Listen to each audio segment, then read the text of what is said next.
Welcome to the Slop Farm. Enjoy the video.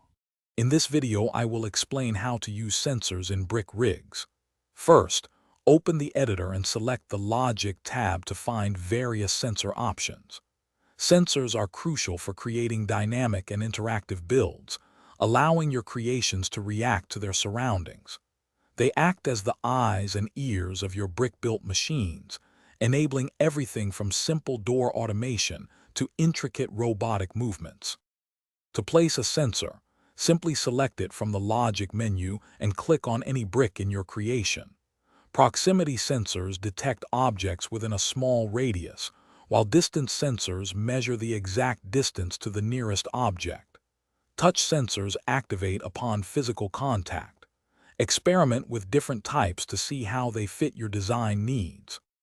Once placed, you can configure a sensor's properties by selecting it and opening the Properties panel.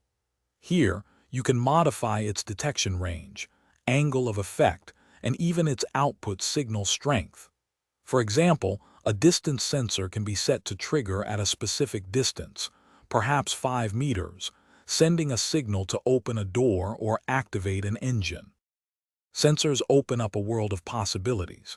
You can use them to automate vehicle lights when it gets dark, create self-driving cars that avoid obstacles, or even build complex security systems.